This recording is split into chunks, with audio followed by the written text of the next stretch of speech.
Made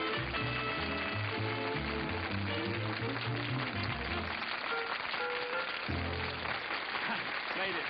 Thank you. Thank you very much. Oi! Oi! Oi!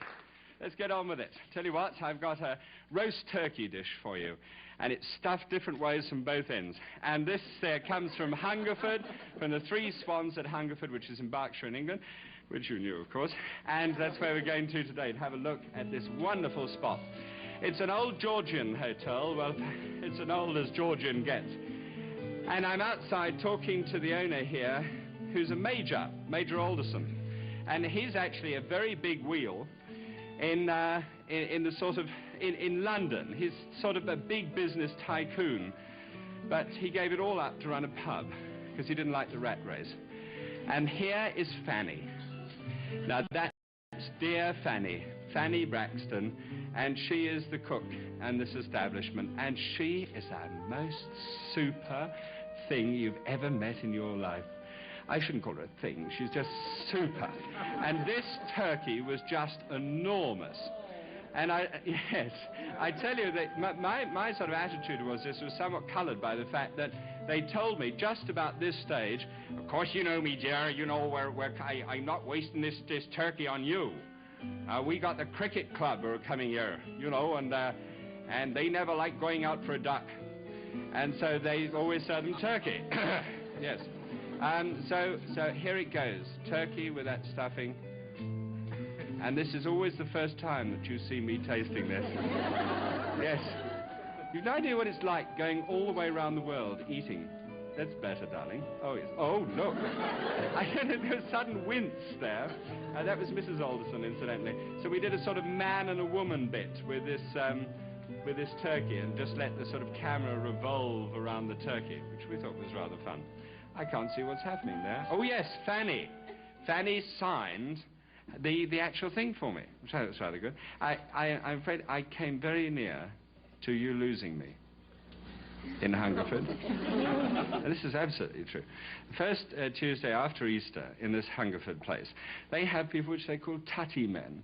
And the tutty men have an absolute ball. First of all, they go to the Three Swans at Hungerford, where they have this enormous punch. And the actual punch recipe is handed down over really as long as the pub's been going, from, you know, father to son or owner to owner. And the captain gave me a slurp of this, and really, it's unbelievable stuff. You see, they dress up in top hats, and they go in, and then they have a good slurp of this punch. And then they rush off down the road with decorated poles, which is not ex-RAF, you know, fighter pilots, but long poles, all done up with ribbon and everything else like this. And they wear top hats, and they wear black tie and tails, and black tie and tails? White tie and tails. Must keep this right. And then they mount these very long ladders, and they knock on the windows, and they're the young, beautiful girls of Hungerford, hungering behind these window panes. And they say, "Toddy man, oh toddy man, penny or a kiss," just like that. And that's exactly how they do it. And so the windows come open, and she always gives him a kiss, never a penny. So I said to Trina, look, we ought to do this to you lot, you know, just to see exactly how it works. Huh? So she said, well, look, I'll nip. I said, no, I don't want you. No, I want my own bird, you see. Now, this wasn't actually at the time of the hot tide, and this is the name of the... So I just run along, I get my top hat and the whole bit, I'm running along there, very long ladder, having had all this punch, put it up against the building, run up the step ladder, and I... Oh, toddy man, penny or a kiss. The window opens, says the biggest looking bruiser you've ever seen in your life. 6'4" of him, like that. And that's how I came to fall off my ladder.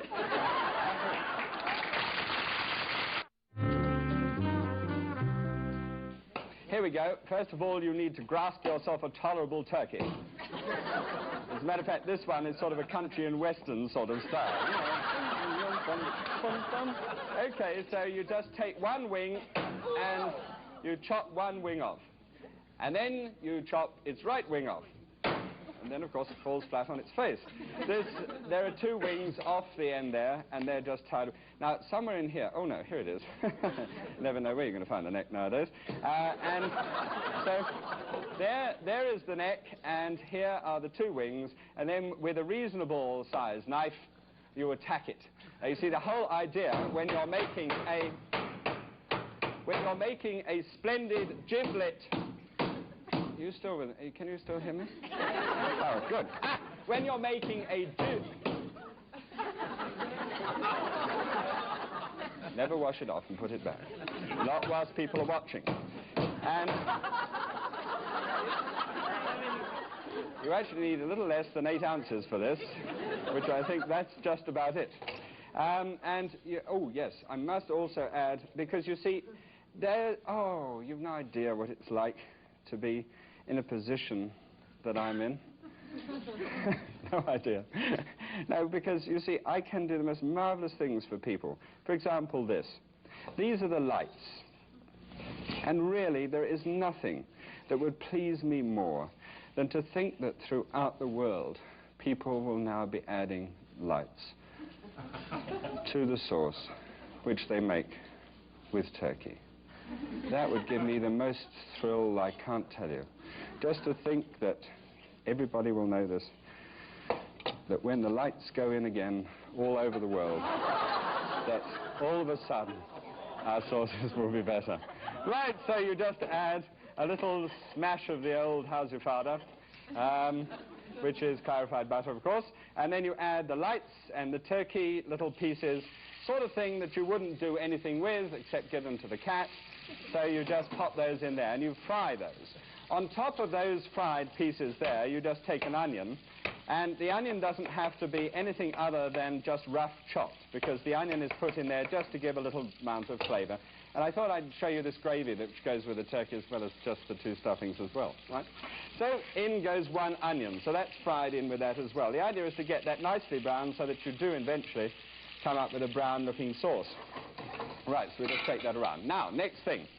This is the actual stuffing, or at least one of the stuffings. Now, first of all, you take an onion like so, and then just here, run the blade of the knife once, twice, 3 times like that. Then run the blade of the knife 1, 2, 3, 4, 5 times like that, and then run it back like that, and you have little squares of onion, which is quite easy to do, and really you don't have to wash anything else up but your knife, instead of all these marvelous gadgets which we seem to have surrounding us nowadays, which are great things, aren't they, except that they need to be cleaned all the time.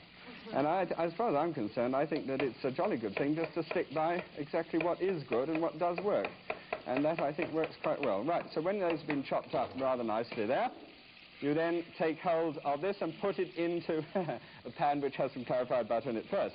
So just a small amount of clarified butter in the bottom, throw the onions in on the top, and you're starting to cook. So then to that, you just take about 3 ounces of bacon, 2 or 3 ounces of bacon, and just slice that up, 1, 2, 3, 4, 5, 6, 7, 8, 9, 10, 11, 12, 20. 20 slices. All right, just like to count these things now and again.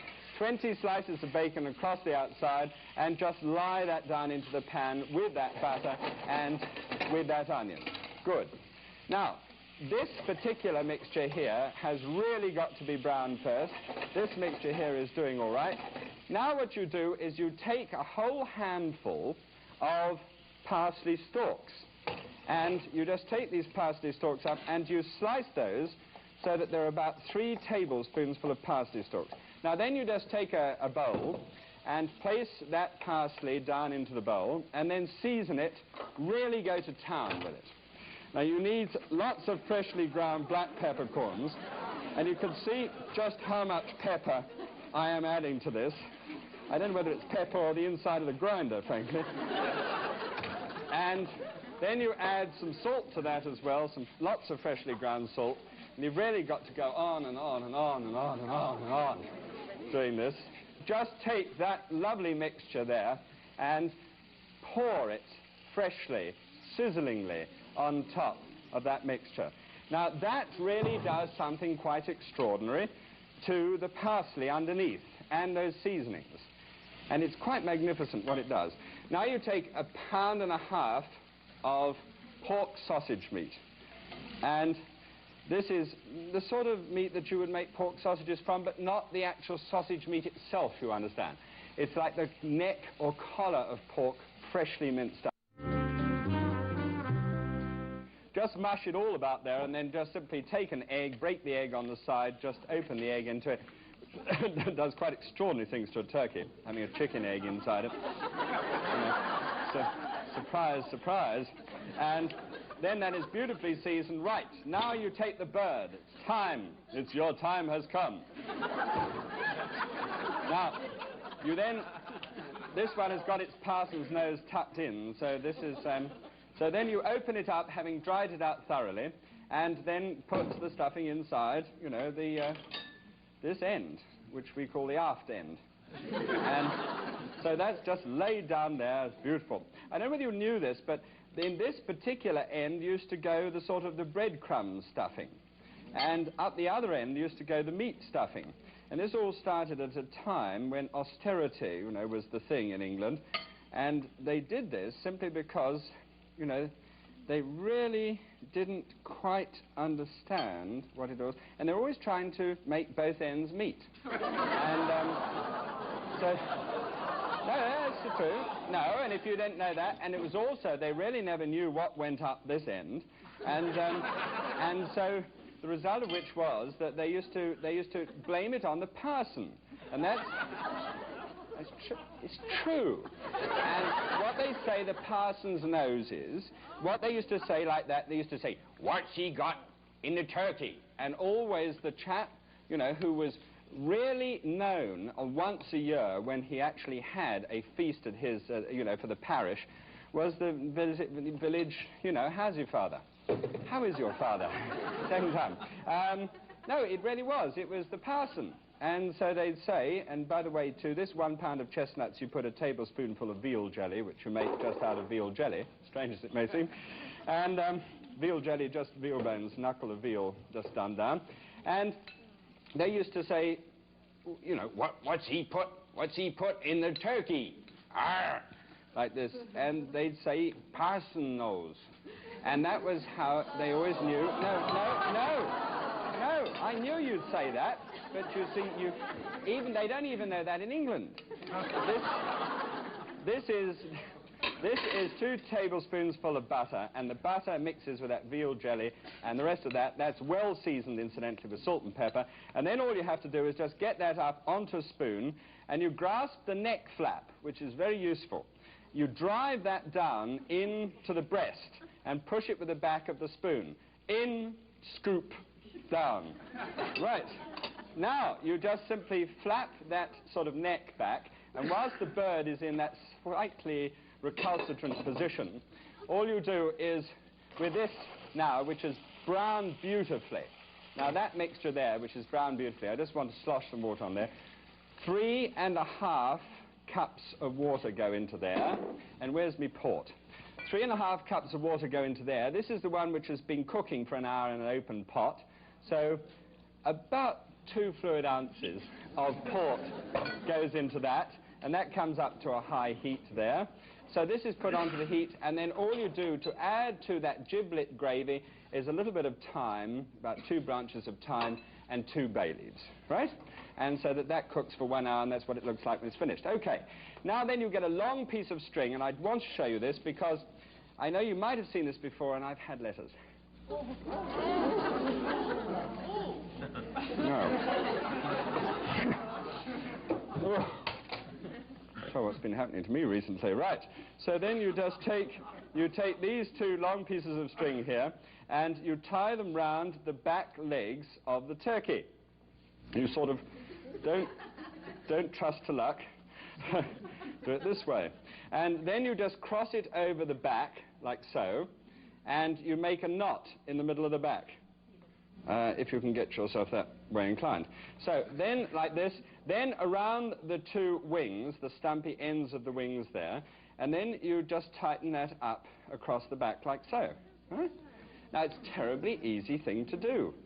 No trouble at all. Just always get the legs together first of all. Right, now you just simply take that piece of skin and force that piece of skin underneath that piece of string there and pull it back tight. And that'll make sure that the stuffing doesn't come out of that end. Right, now, look at you. Oh, aren't you beautiful? Right, all lying there. All right, now you just simply bring this over here, pop it on the top, season it well, then get a brush, get some clarified butter, and slot the clarified butter, oh well, all over the top. Really make it just a real butter roll. Oh boy, doesn't that look super? Right, so this is laid, first of all, this turkey is laid on its left breast for an hour. Then it's turned over to its right breast for an hour, and then it's laid on its back, breast up, for the last 2 hours. That's for a 10-pound turkey. And that'll go beautifully. Now look, over here, and yes, so this goes into an oven set at 300 degrees Fahrenheit. And cook it low, slow, and easy. Let it bask like you feel that you'd like to bask in the Florida sun or wherever. And then let it go. Now, it goes like this eventually, so that you've got that super-looking bird lying there. And then you ram the fork up that end. Oops. Oh, it's all right. Drizzling slightly. And then you collect some of the chestnut, which has come out of the front. Fine. Now, here we go. This is then brought back here. And it's beautiful, succulent bird like that. Right, now all you have to do with the gravy business is just quite simply to sieve it. To sieve it. Just pass it through a sieve like this. And just serve it as clear as that, please. Don't try and make a thick gravy out of that. It should be beautifully thin. So just a flavor and a hint of pork. There it is, all crusted and golden. 2 stuffings, one end and the other. Delicious thing, all right?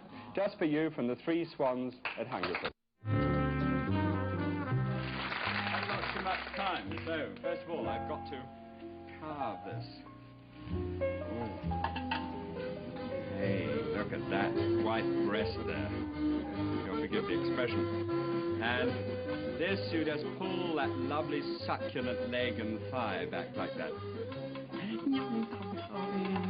Whoops. Lost a little piece. That's for you, my darling. Oh, I wonder who we've got coming out here. And look, actually, there are 2 ways of carving, the standing up one and the sitting down one. And I like to do the sitting down one for the stuffing at that end, and the standing up for the stuffing at this end. Now, it's just something I've just had a sort of upbringing this way. And when you approach the breast end, you always stand, right? So there's just a little bit there, and that little piece at that side. This gorgeous, I know it doesn't look too gorgeous, but it is. Come underneath there. Oh, sorry, darling. Sorry. There we are. And so a little bit of breast stuffing there, and then I know what the other side tastes like. I was just... Oh, look how that slices. Right. So there we are. Then just a short nibble, just to make sure that it also tastes all right. By laying the breast on the left, and then by laying it down on the right. That is how you get it succulent. All right. Well, thank you very much for being with me once again. May God bless you.